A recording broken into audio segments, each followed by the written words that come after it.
The Parable of the Bees.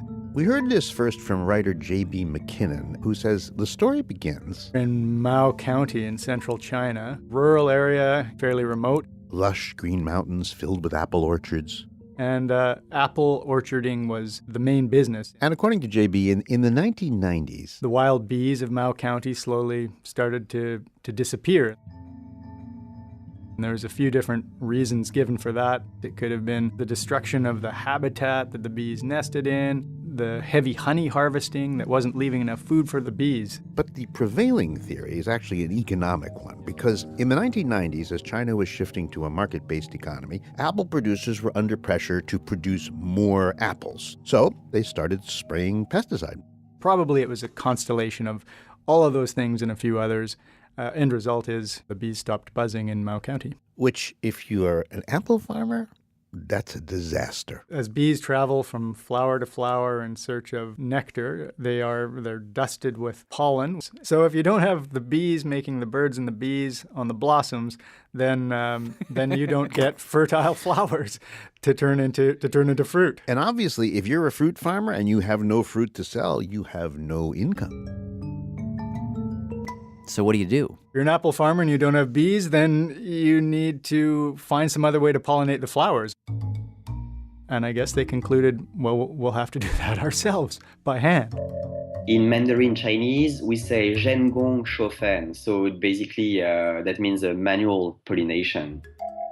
This is Harold Thibault. I'm a correspondent in China for the French newspaper Le Monde. A couple of years ago, he heard about the apple farmers in Mao County, so he flies to Chengdu, and he and a friend hop in a car. And we drive for like 5 or 6 hours until we reach this village, Nanshin. Tiny little village. It's like only a few houses. And then we took a small road between the fields. And we actually saw that there were lots of farmers in the trees, like on the apple trees. Straddling up on these often thin and spindly branches, men and women that I've seen in photos in any case. Harold and his friend took pictures, and if you look at those pictures, you'll see the farmers holding a little brush. This little pollen brush that they'd constructed using things like chopsticks and chicken feathers and cigarette filters. And they'd have a little bottle filled with pollen, and then what they do, they dip the brush into the bottle and they paint a flower blossom with the pollen. And they dip their brush back into the pollen and they paint the next flower blossom again. And then they dip the brush back in again and they paint again and they dip again and they paint again. To make sure that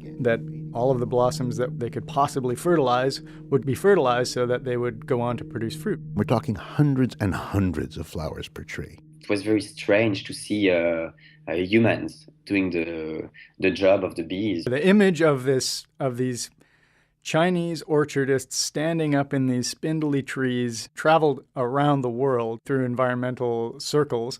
And the message that it seemed to send was that, this is what happens if you lose biodiversity. You end up standing in the trees doing the job that the bees used to do on the wing. For free. For free. Those people are just like human bees. But then this guy enters the story. This is Yin Sun Chen. Yeah. Human bees. 4 years ago, he traveled to Mao County to do a sort of economic analysis of just how much the loss of the bees was hurting the farmers of Mao County. But what he discovered, weirdly, was that the trees were producing more apples than ever. More production. This can be confirmed. There are more production for hand pollination apple tree than bee pollination apple tree. Humans are more efficient. Really? You mean the people were doing it better than the bees had been doing it? Yes. A lot better. Fruit production went up 30%. That's what the farmers told Yin Sun Chen, which is kind of amazing. The only word I remember, amazing.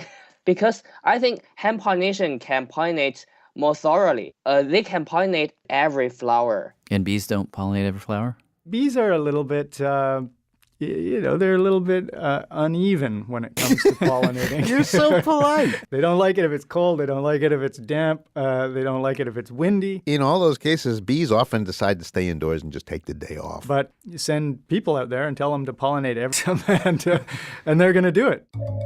And there was the additional benefit of the people that you paid. They'd go to the bar, they'd buy groceries, they'd spend those earnings in their local communities in a way that obviously bees never did.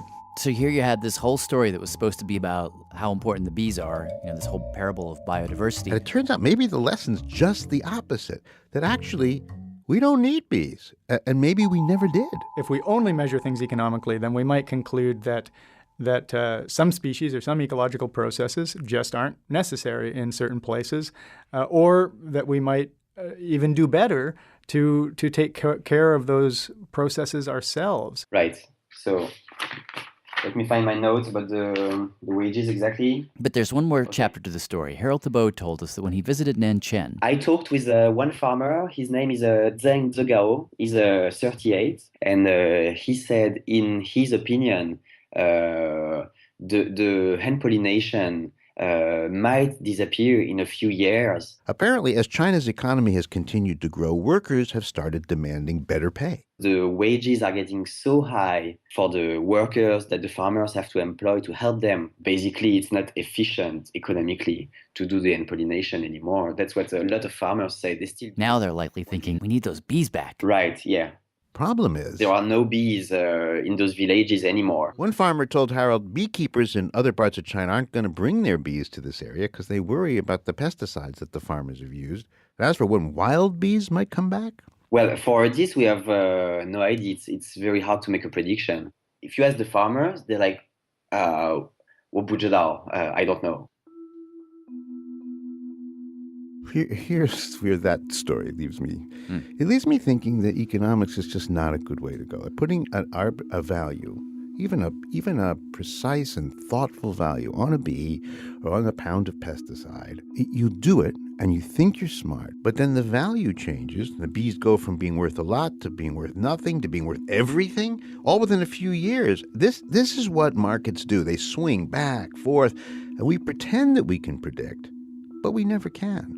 So you can't put a value on because you're always going to be wrong. That's why economics is a dumb... Well, no. I want to argue the other side for a second. Nowhere in this story did someone walk into the middle of the proceedings and say, you know what, the bees do have value. Here's the number. In fact, Carl, when we were talking to him, told us... there have been estimates that the value of the pollination that comes from wild bees is $190 billion. So that's globally, right? But still, there was nobody in the room giving that kind of number. So the bees were inherently valued at zero. But remember, bees are valued at zero only until humans get valued more. Then bees go down and bees go up. You have to have a lot of numbers in your head. But here's what I like about this idea is that when you put a number on a bee or a bat or a marsh, it's like an attempt to force a kind of long-term thinking. You can't just say, don't do that. I mean, that's the thing that conservationists say, don't.